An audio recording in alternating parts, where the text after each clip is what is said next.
Assalamualaikum warahmatullahi wabarakatuh. Hai, hari ini saya ingin berkongsikan kepada anda semua tentang metodologi penurunan Al-Quran dalam memantapkan keimanan seseorang Muslim. Al-Quran adalah kalamullah yang penuh mukjizat diturunkan kepada Nabi Muhammad sallallahu alaihi wasallam melalui perantara malaikat Jibril alaihi salam di dalam bahasa Arab. Membacanya mendapat pahala dimulai dengan surah Al-Fatihah dan diakhiri dengan surah An-Nas. Akhir-akhir ini, kemunculan fahaman ideologi dan kepercayaan yang bertentangan dengan akidah dipengaruhi oleh pelbagai faktor dan elemen mengikut tempat, budaya dan masyarakat. Namun begitu, tidak dinafikan bahawasanya terdapat sebilangan daripada mereka yang terpengaruh dengan isu penyelewengan dalam akidah seperti ajaran sesat, sihir dan unsur mistik, khurafat dan akidah yang berlawanan dari ahli sunnah wal jamaah iaitu fahaman Syiah, Qadainah, Islam, liberal dan pluralisme agama. Namun, persoalannya di sini adalah bagaimanakah metodologi Al-Quran dapat memantapkan keimanan dan akidah seseorang Muslim. Namun, persoalannya di sini adalah umum mengetahui bahawasanya metodologi penurunan Al-Quran adalah selama 23 tahun, iaitu 13 tahun di Mekah dan 10 tahun di Madinah.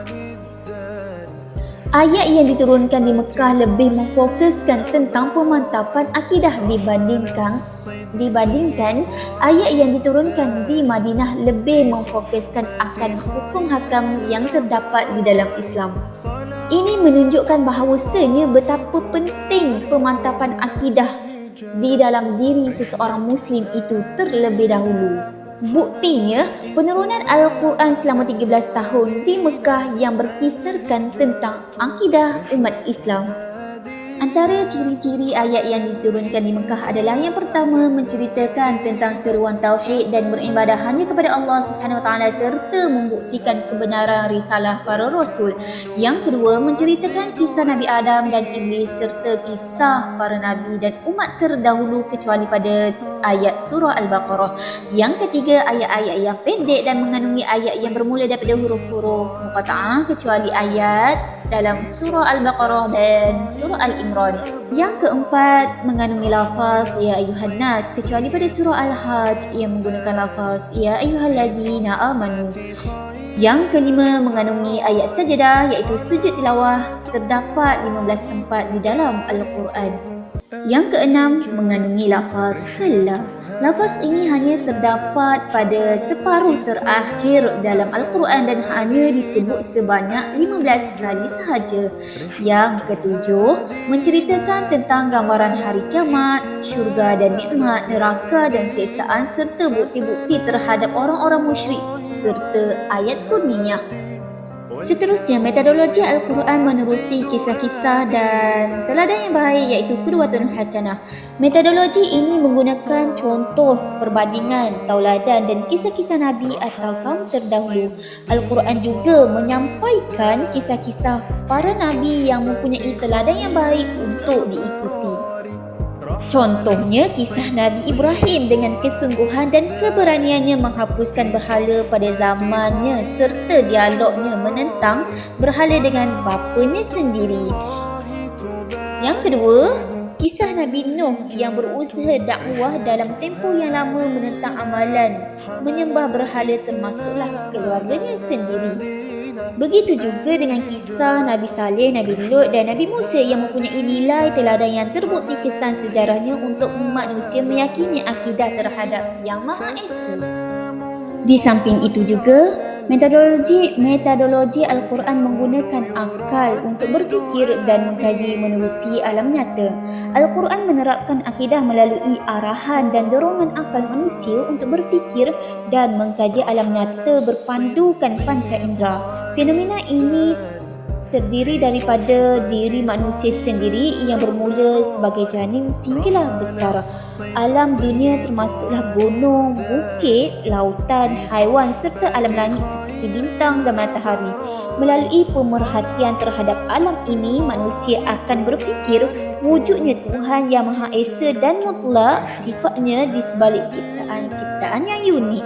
Antara contoh-contoh ayat tentang kejadian manusia firman Allah Subhanahu Wa Taala dalam surah Al-Hajj ayat yang kelima yang bermaksud, wahai umat manusia, sekiranya kamu menaruh syak yakni ragu-ragu tentang kebangkitan makhluk hidup semula pada hari kiamat, maka perhatilah kepada tingkatan kejadian manusia, kerana sebenarnya kami telah menciptakan kamu dari tanah, kemudian dari setitik air benih, kemudian dari sebuku darah beku, kemudian dari seketul daging yang disempurnakan kejadiannya dan yang tidak disempurnakannya. Kami jadikan secara demikian kerana kami hendak menerangkan kepada kamu kekuasaan kami. Dan kami pula menetapkan dalam kandungan rahim, iaitu ibu yang mengandung itu, pada kami yang rancangkan hingga suatu masa yang ditentukan lahirnya. Kemudian kami mengeluarkan kamu berupa kanak-kanak, kemudian kamu dipelihara hingga sampai ke peringkat umur dewasa, dan dalam pada itu ada di antara kamu yang dimatikan semasa kecil atau semasa dewasa, dan ada pula yang dilanjutkan umurnya ke peringkat tua, iaitu nyanyuk, sehingga ia tidak mengetahui lagi akan sesuatu yang telah diketahuinya dahulu. Dan ingatlah satu bukti lagi, engkau melihat bumi itu kering, kemudian apabila kami turunkan hujan menimpa ke atasnya, maka bergeraklah tanahnya dengan tumbuh-tumbuhan itu yang merucuk tumbuh, dan gumbur membusutlah ia, serta ia pula menumbuh berbagai-bagai jenis tanaman yang indah permai. Kemudian Al-Quran menceritakan tentang kepercayaan atau akidah yang batil dan menetapkannya. Contoh akidah yang batil ialah animisme, Yahudi, Kristian, kemudian pendedahan penyelewengannya. Sebagai contoh, Al-Quran mendedahkan akidah Trinity Kristian yang batil. Firman Allah Subhanahu Wa Taala dalam potongan ayat surah An-Nisa ayat ke-171 yang bermaksud, dan janganlah kamu mengatakan Tuhan itu ada tiga.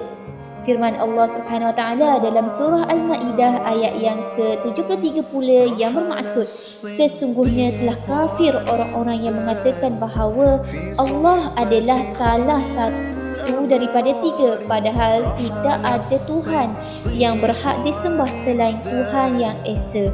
Jika mereka tidak berhenti daripada apa yang mereka katakan itu, pasti orang-orang kafir di antara mereka akan ditimpa azab yang pedih. Dan di antara tanda-tanda kekuasaannya ialah malam dan siang serta matahari dan bulan. Janganlah kamu sujud kepada matahari dan janganlah pula kamu sujud kepada bulan, dan sebaliknya hendaklah kamu sujud kepada Allah Subhanahu Wa Taala yang menciptakannya, kalau betullah kamu hanya beribadah kepada Allah. Surah Al-Fusilat ayat yang ke-37. Akhir sekali, menceritakan akidah yang benar dan menetapkan kebenarannya. Al-Quran menyatakan dengan tegas dan jelas sesuatu kepercayaan dan akidah yang benar kepada manusia untuk diikuti. Kemudian Al-Quran membuktikan kebenaran kepercayaan tersebut dengan membawa bukti-bukti yang kuat, sama ada secara logik atau realiti. Al-Quran sentiasa mencabar orang-orang kafir untuk merenung ciptaan Allah Subhanahu Wa Taala serta memikirkan keajaibannya. Al-Quran acap kali membentangkan konsep akidah yang benar, terutama keesaan Allah dan sifatnya yang mutlak dan sempurna. Di dalam surah Al-Imran ayat yang ke-18 yang bermaksud, Allah menyatakan bahawa tidak ada Tuhan selain Dia. Demikian pula para malaikat dan orang berilmu yang menegakkan keadilan juga mengatakan tidak ada Tuhan selain Dia yang Maha Perkasa lagi Maha Bijaksana. Juga di dalam surah An-Nisa ayat 136 yang bermaksud, wahai orang-orang yang beriman, tetaplah beriman kepada Allah dan Rasulnya dan kepada kitab Al-Qurannya yang telah diturunkan kepada Rasulnya, yakni Nabi Muhammad sallallahu alaihi wasallam, serta kitab-kitabnya yang diturunkan dahulu sebelumnya. Barang siapa ingkar kepada Allah dan malaikat-malaikatnya dan kitab-kitabnya dan rasul-rasulnya dan juga hari akhirat, maka sesungguhnya orang itu telah jauh tersesat. Kesan pengukuhan dan pemantapan iman terhadap diri seseorang Muslim. Yang pertama, pemerhatian akal terhadap alam nyata mampu mengukuhkan keimanan seseorang dengan cara Al-Quran mengarahkan manusia untuk berfikir secara logik terhadap alam sekeliling, di mana jika difikirkan secara logik, manusia pasti akan berasa kagum dengan penciptaan planet-planet ini yang masing-masing beredar di atas orbitnya sendiri tanpa berlanggar antara satu sama lain. Kekaguman ini seterusnya mampu mengukuhkan keimanan seseorang Muslim terhadap kewujudan dan kekuasaan Allah Subhanahu Wa Taala. Yang kedua, Al-Quran mengarahkan manusia mengkaji terhadap alam ciptaan Allah yang Maha Esa, di mana alam semesta ciptaan Allah ini adalah sangat luas dan merangkumi bulan, bintang dan sebagainya. Maka kejadian ini membuatkan manusia berfikir bahawa seperti mana bulan, matahari juga beredar pada orbitnya dan tentulah ada yang mengatur perjalanan ini, iaitu Allah Subhanahu Wa Taala. Maka dengan ini akan hadirlah keinsafan betapa ciptaan Allah itu sangat teratur, seterusnya menjadikan iman manusia bertambah teguh. Akhir sekali, Al-Quran juga mengarahkan manusia supaya melihat dan memikirkan bukti-bukti kekuasaan Allah Subhanahu Wa Taala yang terdapat pada diri manusia itu sendiri, di mana manusia itu diciptakan dengan 1001 keajaiban yang ada di antaranya tidak dianugerahkan oleh Allah Subhanahu Wa Taala terhadap makhluk ciptaannya yang lain. Sebagai contoh, anugerah akal adalah merupakan kurniaan istimewa yang diberikan kepada manusia, di mana ia membantu manusia untuk membezakan antara yang hak dan juga batil. Serta Al-Quran menjelaskan tentang kejadian alam yang mempunyai unsur-unsur kemaslahatan dan kebaikan untuk manusia, di mana ciptaan Allah Subhanahu Wa Taala seperti binatang ternakan terdapat pelbagai manfaat yang boleh diambil oleh manusia. Sebagai contoh, ciptaan biri-biri yang mempunyai bulu yang tebal membolehkan manusia memanfaatkan bulunya untuk dijadikan sebagai pakaian ketika musim sejuk. Sekian, terima kasih.